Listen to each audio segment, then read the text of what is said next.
Sunod-sunod mang tinamaan ng bagyo, tuloy ang pagdiriwang ng Pasko ng mga Ibatan sa Batanes kahit sa simpleng paraan. Nakadagdag ng saya ang tulong ninyo na inihatid natin sa ilalim ng Give a Gift Alay sa Batang Pinoy Christmas Project ng GMA Kapuso Foundation.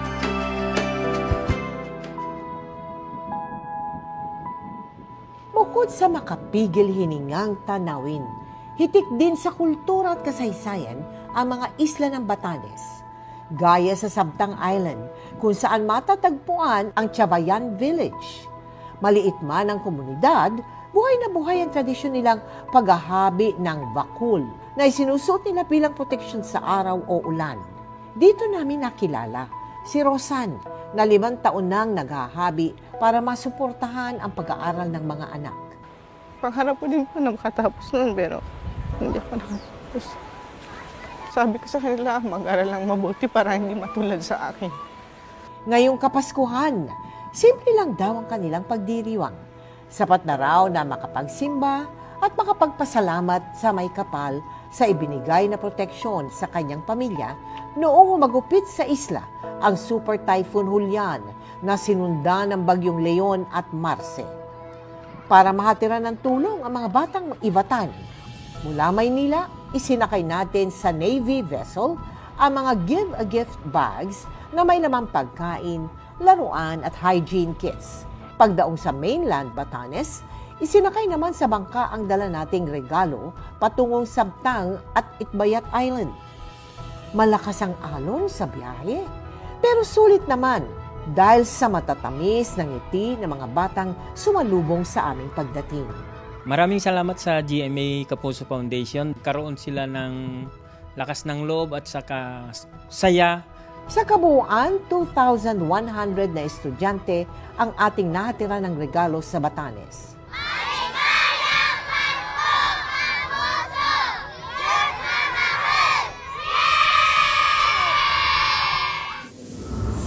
Binayong man na magkakasunod na bagyo ngayong taon, pinagpapasalamat pa rin ng marami yung kumpleto nilang pamilya ngayong Kapaskuhan.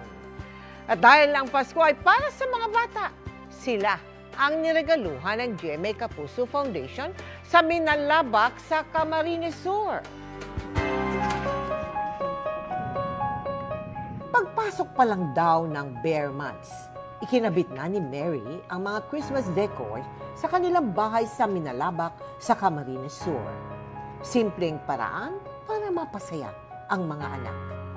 Pero ang mga makukulay na dekorasyon, nabalot ng putik, matapos malubog sa lampas taong baha ang kanilang bahay noong Oktubre dahil sa bagyong Christine. 6 na araw din silang nanatili sa bubong ng kanilang bahay. Wala na tayong magagawa, hindi na ka makakapaglipat doon kasi mataas na din yung tubig. Talagang parang pagising mo, para kang nasa kawalan. Sabi ko na lang, pray na lang tayo sa Lord na makaraos tayo. Takot rin po.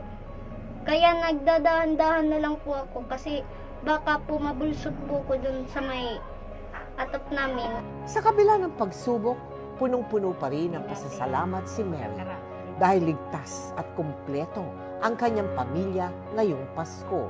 Kahit ganun yung nangyari, gamit lang yan. Papalitan pa yan, basta importante buo kayo, buhay yung mga anak mo. Kahit mahirap yung mga dumaan na araw, buo pa rin. Bilang pamasko, hinatira natin ang Give a Gift bags ang nasa mahigit 800 bata mula sa Minalabak na matinding napuruhan ng bagyo. Kabilang ang mga anak ni Mary. Maraming salamat po sa GMA Kapuso Foundation sa lahat po ng tulong na ibinigay niyo sa amin. Simple man o magarbo ang pagdiriwang ninyo ng Pasko. Ang mahalaga, kumpleto ang pamilya. At huwag din sanang kalimutan ang dahilan ng selebrasyon na ito, ang kapanganakan ni Jesucristo. Merry Christmas po, mga kapuso! Isa marahil sa best Christmas gift para sa isang magulang na kumpleto ang pamilya sa Kapaskuhan, lalo ang mga anak. Hiling yan ng mga inang nakapiit sa koreksyonal na tinupad ng GMA Kapuso Foundation sa ilalim ng Give a Gift Alay sa Batang Pinoy Christmas Project. Ngayong Kapaskuhan, wala na raw ibang hihilingin ang isang inang nakapiit sa kulungan, kundi ang mayakap ang anak. Yan ang Christmas wish ng PDL o Person Deprived of Liberty na ikukubli natin sa pangalang si Lily na magdadalawang taon nang nakakulong. Sa kagustuhan mabigyan ng magandang buhay ang 4 na anak, napilitan daw siyang kumapit sa patalim. Human trafficking dahil po sa kahirapan kasi po 4 po yung anak ko, tapos namatay po yung asawa ko. Hindi ko po alam kung paano ko po sisimulan, kung paano ko po sila bubuhayin. Pero ngayon malaki na raw ang kanyang pinagbago. Mas napalapit siya sa Panginoon at ang kanyang palaging dasal, makapiling na ang mga anak. Taon-taon layo ng GMA Kapuso Foundation na makapagbigay saya sa mga PDL sa Correctional Institute for Women sa ilalim ng ating Give a Gift Ally sa Batang Pinoy Christmas Project. Kaya dinala natin ang kanilang mga anak doon para kahit sa maikling panahon ay magkasama-sama sila. Binigyan rin natin ng Noche Buena package at laruan ng mga bata kasama ang AFP Joint Task Force NCR. Masaya kami sa Armed Forces. Dahil yung ang mission din namin dito ay para makatulong at maging masaya yung mga Pilipino dito sa National Capital Region. Malaking tulong para sa mga nanay na makasama nila ang kanilang mga anak ngayon. Hopefully, maramdaman nila na pinaniniwalaan natin sila na pwede silang magbago at meron pa rin silang hinaharap na kinabukasan. Hindi ko na po sila makakasama. Tas, salamat po sa GMA Foundation na kahit isang beses sa isang taon, may kita ko po yung anak ko. Sa mga nais sumuporta sa aming mga project, maaari po kayo magdeposito sa aming mga bank account o magpadala sa Cebuana Lolier. Pwede ring online via GCash, Shopee, Lazada at Globe Rewards.